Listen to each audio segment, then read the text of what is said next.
A Pirate Saves America by Dennis Daly.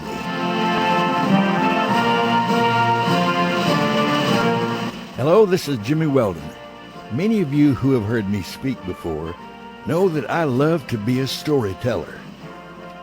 The great Orson Welles was once asked whether he wanted to be remembered as a stage producer, a radio actor, movie star, or what? His answer was, "Remember me as a storyteller." It seems that one of the big faults of some schools today, particularly when it comes to teaching American history or civics, is that they no longer tell the story of America. Think of this. Pretend you're 14 years old again.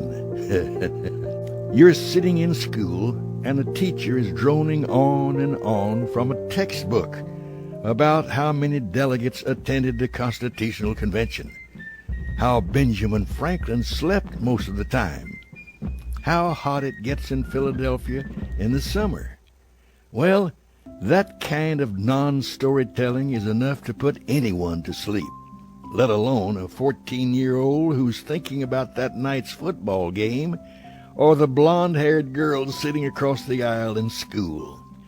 But let's face it, America is a story. America is the story of courageous men and women, many of whom braved weeks aboard heaving, leaking ships to start a new life. America is the story about moods and ideas. It's the story of thoughts and concepts that all came together at a vital time in the history of the world. The Pulitzer Prize-winning American historian David McCullough says that American students are today historically illiterate. He says far too much emphasis has been placed on names and dates, and too little emphasis on thoughts and ideas. He says it's impossible to teach modern-day children the story of America using old conventional teaching methods. The reason for this is not just that attention spans are shorter, it's that today's young people have so much out there vying for their attention. How many of you grabbed the encyclopedia to look up something? How many of you still have a set of encyclopedia that's not on some long-forgotten shelf collecting dust? What about a city directory or a copy of the Information Please Almanac you still use? With a few clicks at the computer, we can go to Google and ask any question and get the answer immediately. For example, did George Washington have a middle name? Well, just ask Google. No, his family never gave him one. How many delegates signed the Declaration of Independence? Ask Google. 56. How old were the oldest and youngest signers? Ask Google. The youngest was Edward Rutledge, 26, and the oldest, Benjamin Franklin, 70. But in spite of the fact that today's young people can ask any question and get the answer instantly, those answers are just that, answers. Answers don't have a soul. They're just that, answers. But if you take those answers and weave them together with the flavor of texture of the era, you begin to tell a story.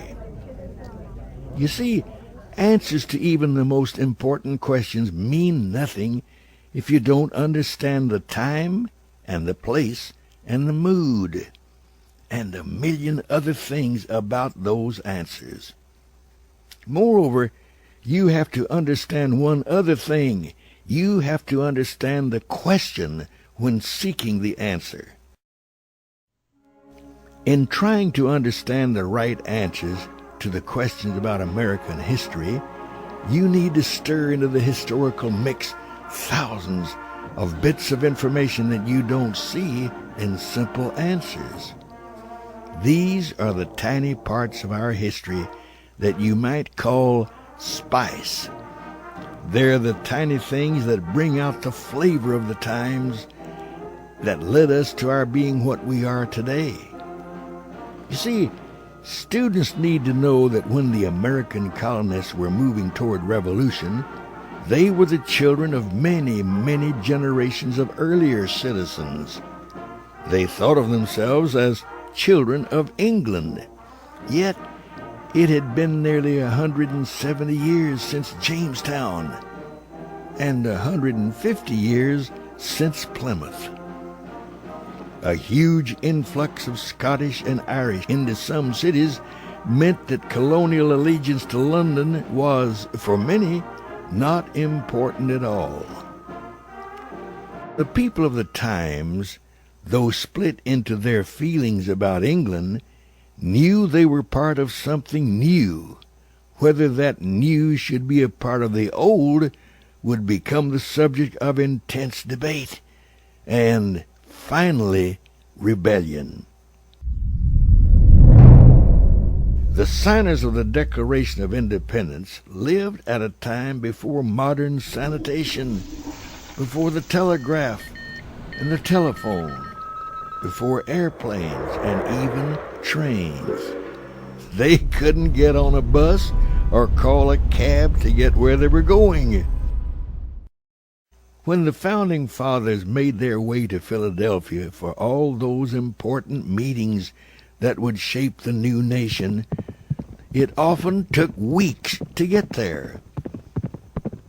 Had the convention been held today, a delegate from Georgia, for example, would phone a friend in Philadelphia and say, "Hey, meet me at the airport this afternoon. I'm taking flight 343 nonstop from Atlanta." But in colonial times, the delegate would have written a letter last week to that friend, explaining that he would arrive in Philadelphia in a couple of weeks, depending on the weather, the level of the rivers he would need to cross, and the speed of the wagons. Life was like that in colonial times.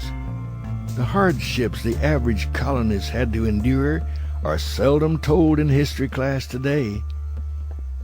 We need to remember that we're dealing with people who not only had an opinion about the future of America, they had to deal with disease and travel problems and painful dentists and 100 other distractions and inconveniences that are not part of our lives.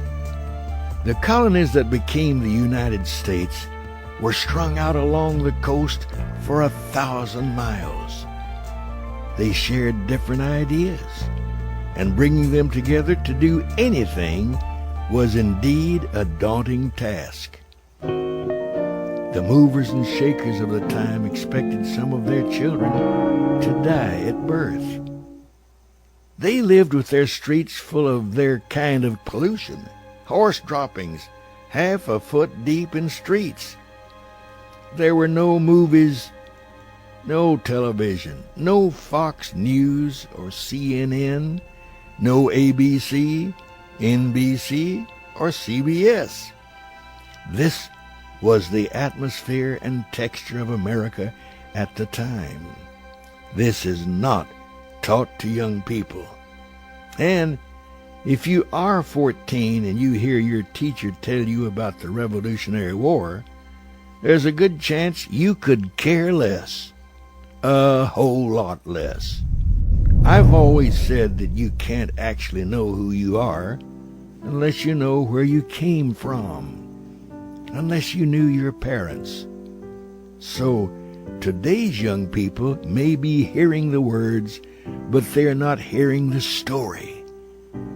They're like orphans when it comes to understanding their heritage. Their birthright as Americans has never been explained to them in ways they understand. And what the teacher's saying means nothing, because the story of our independence is told as dates and places and names. There is no heart in that kind of history. In many ways, The dull dates and names way that history is taught today is more than a turn-off. It's a system that not only fails to teach, it alienates. We're driving our young people away from history because we aren't sharing the story of the American heritage in a way that young people can understand. I love to tell the story of Old Glory. I like to think that a lot of young people have been fascinated by the story I tell about that huge flag that flew above the ramparts of Fort McHenry in the harbor of Baltimore in the closing weeks of the War of 1812. The story of that flag and the men and women who died keeping it flying is one of extreme American patriotism. The poem that the young lawyer Francis Scott Key wrote about seeing that flag fly, still waving in the morning breeze, became our national anthem. Long before people sang it, Key's poem had become a kind of early American bestseller. Everyone knew it. People would recite it over and over again. Then, one night, a group of young Americans sitting at one side in a tavern heard some British immigrants across the room singing an English drinking song. The funny thing about the song was that its rhythm, its meter, exactly matched the word pattern of Key's poem. They began singing Key's poem in that old, irreverent British song, and the musical version of the Star-Spangled Banner was born. What an irony!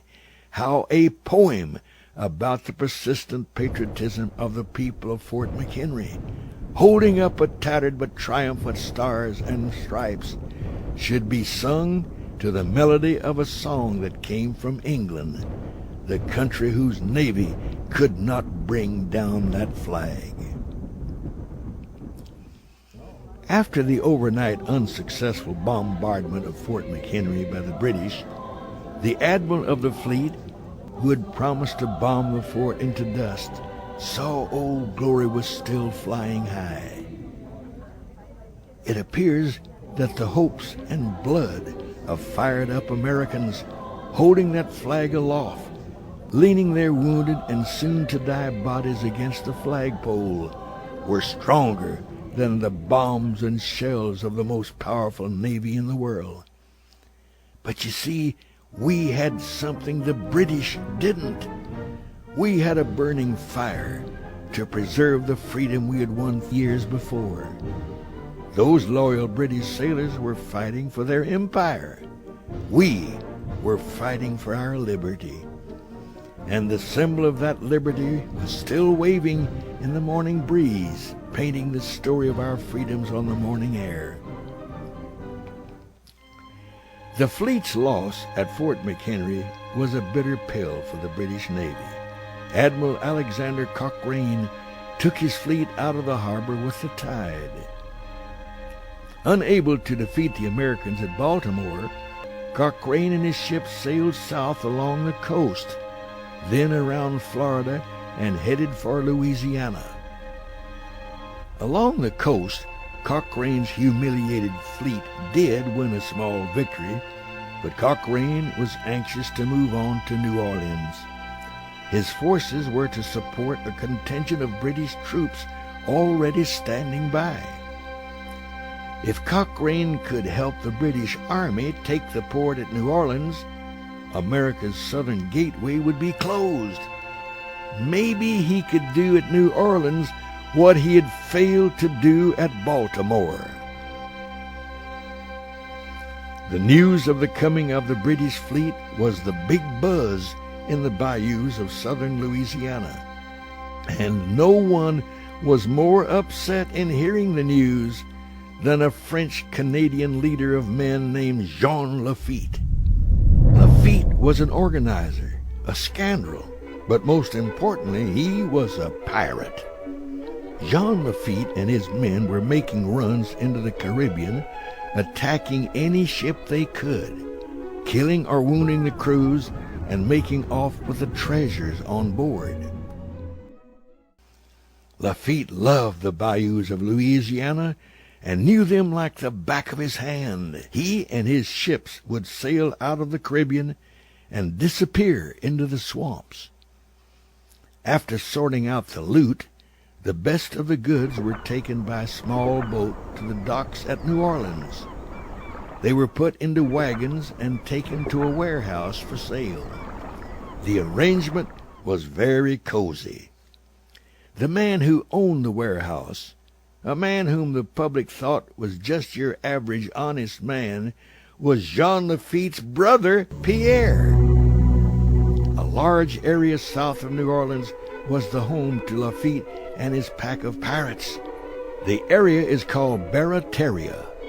When Lafitte heard about British fleet coming, he was worried. The American forces left Lafitte alone while he plundered the Caribbean, but the British might be harsher on Lafitte and his men. The future of Barataria was in jeopardy. Lafitte didn't want any military presence in the area. And remember, Lafitte was a French Canadian. He wanted nothing to do with the British. The British had burned Washington, tried to take Baltimore, and now were about to attack the Americans in New Orleans. If they could be successful there, they might win the War of 1812 and take back the colonies they had lost in the Revolutionary War. But it was at New Orleans the spirit of the new nation would emerge as the real winner.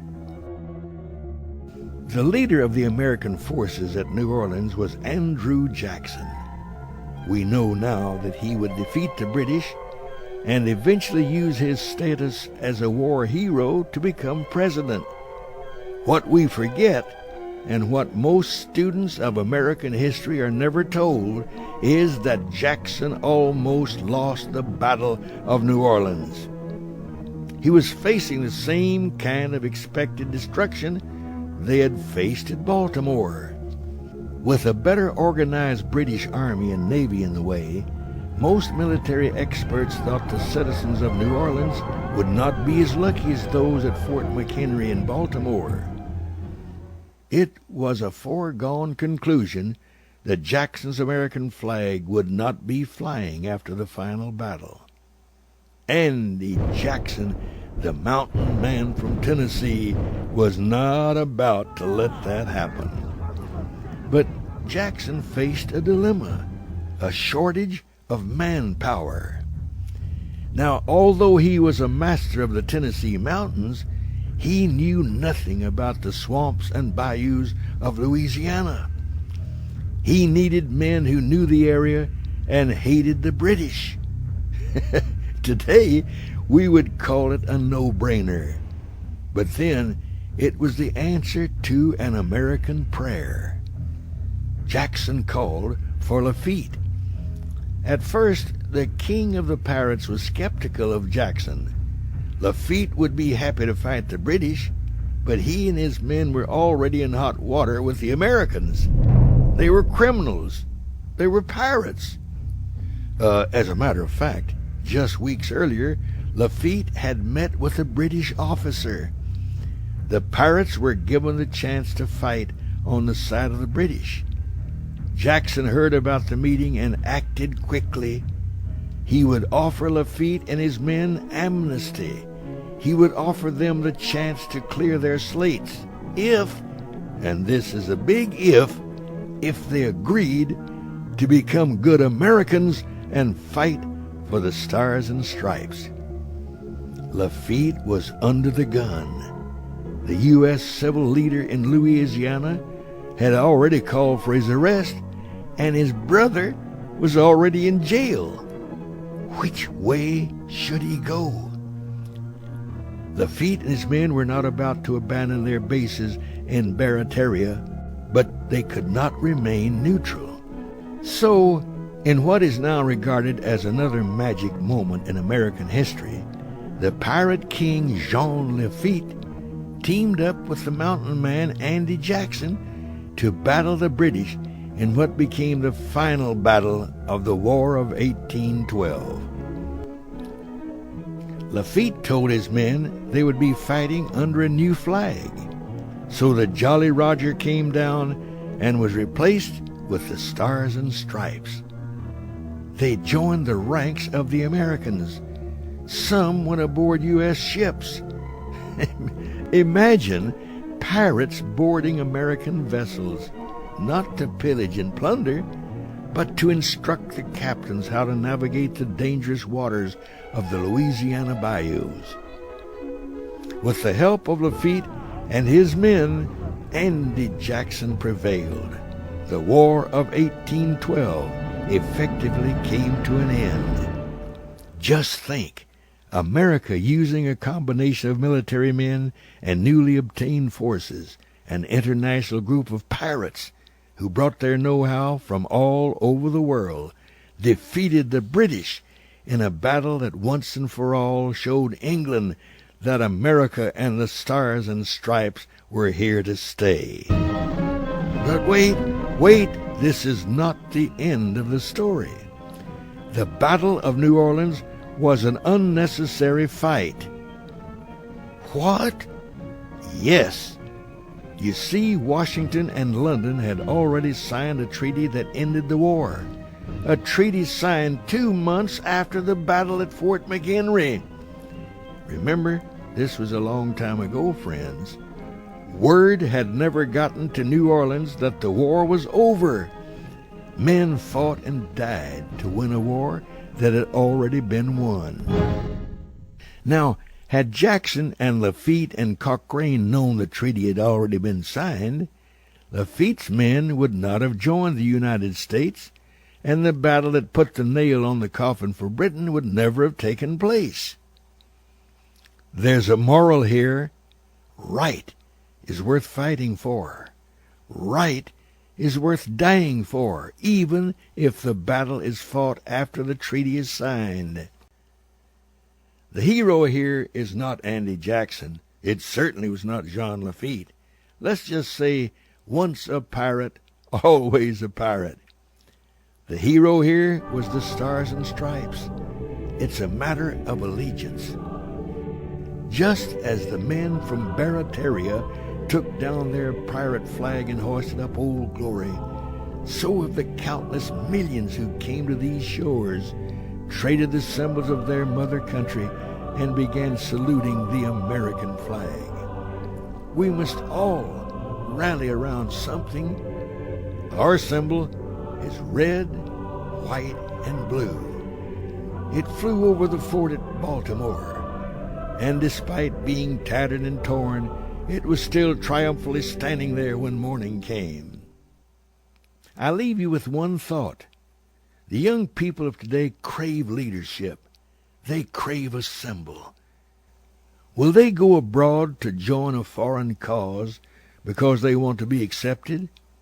Will they find some splinter group in the dark recesses of the Internet and join a group of sick minds because they feel at home there? Will they immerse themselves in propaganda and automatic rifles and plan a day of killing at a school or mosque or shopping center because they feel it's the only way for the world to know who they are? It grieves me to think that the manner they need to carry is already within reach. It's there in their classroom. At least, I hope it is. It longs to be held aloft and sung to. But why should any young American reach out and take up the flag of their fathers when they don't know what the symbol means? When someone belts out our national anthem at a sporting event as if it were a personal recital for themselves and not a loving hymn to a grand and glorious symbol of freedom, it teaches America's youth nothing. If the story could be told, if the men and women who lived in the time of the Revolutionary War could be as real to them as today's rock stars, if the story of the tattered but triumphant flag of Fort McHenry could be so understood that young people would love to retell that story, if the heritage of America, the suffering of the founding fathers, the efforts of our men and women in uniform, if the courage of our astronauts, the convictions of the leaders who brought America to where it is today, if all of these things could be understood, America's young people wouldn't seek another flag. The flag of Baltimore, New Orleans, Iwo Jima, the flag planted on the moon would be enough. If only the story of America could be taught as the wonderful story it is, and not as a recitation of dates and names from a dusty book, this would be a vastly different America. What a story we have to tell. It's a shame we've forgotten how to tell it. This is Jimmy Weldon. I love you. God bless you, and God bless America.